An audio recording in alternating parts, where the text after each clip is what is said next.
আসসালামু আলাইকুম। বাংলাদেশের রাজনীতিতে এখন যে ধরনের ঘটনা ঘটছে সেটাকে নিয়ে আসলে বিশ্লেষণ করতে গেলে অনেক বড় ধরনের রাজনৈতিক বিশ্লেষক হওয়া প্রয়োজন, অনেক বেশি পড়ালেখা প্রয়োজন। সবচেয়ে বড় কথা হচ্ছে স্ট্র্যাটেজিক্যালি বাংলাদেশে কোনো কিছুই ঘটে না। তো আমরা যদি এটা বিবেচনায় নিই তবে বাংলাদেশে এখন যেটা ঘটছে সেটা হচ্ছে যে একটা পক্ষ চাচ্ছে যে ক্ষমতাকে কুক্ষিগত করার জন্য, কারণ নির্বাচনের মাধ্যমে এই পক্ষে অর্থাৎ ঠিক যেভাবে জিয়াউর রহমান তার দল গঠন করেছিলেন, যেভাবে এরশাদ সাহেব তার দল গঠন করেছিলেন, ঠিক একই উপায়ে তারা দল গঠন করে তারা চাচ্ছে যে ক্ষমতাকে কুক্ষিগত করার জন্য। বিএনপির একটা বড় দুর্বলতা হচ্ছে তারা বড় ধরনের কোনো আন্দোলন তারা সফলভাবে শেষ করতে পারেনি।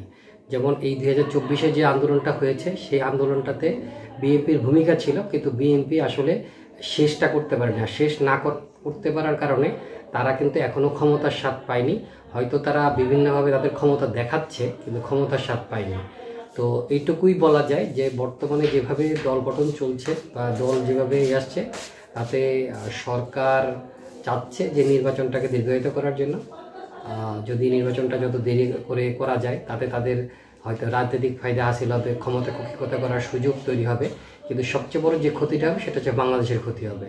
যদি রাজনৈতিক দল বা রাজনৈতিক সরকার না থাকে, যেই সরকারি রাজনৈতিক সরকার ছাড়া অন্য যেই সরকারই থাকুক না কেন তাদের একটা সুন্দর পরিকল্পনা বাস্তবায়ন করা সম্ভব হয় না। গত 16-17 বছরে আওয়ামী লীগ বাংলাদেশকে পুরোপুরি ধ্বংস করে দিয়ে গেছে। সেই ধ্বংস থেকে বেরিয়ে আসতে হলে একটা রাজনৈতিক ঐক্য দরকার, রাজনৈতিক সরকার দরকার। আর সেটা হচ্ছে নির্বাচনের মাধ্যমে সম্ভব। বর্তমান যে সরকার বাংলাদেশে রয়েছে এই সরকার হচ্ছে একটা ঠুনকো দুর্বল সরকার। এই সরকারের লোকজন এখন যতটুকু বোঝা যাচ্ছে তারা আবার সেই আওয়ামী লীগের মতো তসরুপে ব্যস্ত।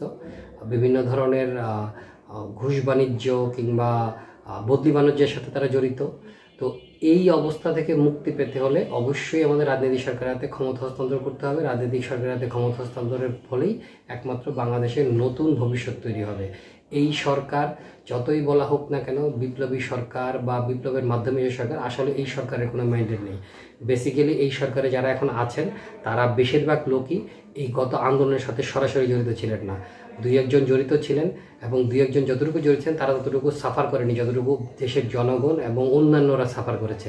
যারা এখন ক্রিম খাচ্ছে তারা এই মানে কি বলবো, এই আন্দোলনের ফলে ক্রিম খাচ্ছে, কিন্তু আন্দোলনে তাদের ভূমিকা ওভাবে ছিল না, যেটা মানে অন্যরা অনেকে জীবন দিয়ে তার ভূমিকা পালন করে গেছে, অনেকে পঙ্গু হয়ে তার ভূমিকা পালন করেছে, কিন্তু এদের ভিতরে ভূমিকা এরকম ছিল না। ঢাকা ইউনিভার্সিটির যে 3টে ছেলেকে সমন্বয়ক নামধারী যে 3টা ছেলেকে সরকারে নেওয়া হলো অর্থাৎ মন্ত্রী বানানো হলো, তাদের ভূমিকাও তারাও আন্দোলনের সর্বশেষ যে অবস্থা তাতে তারা আন্দোলনের নেতৃত্বে ছিল না।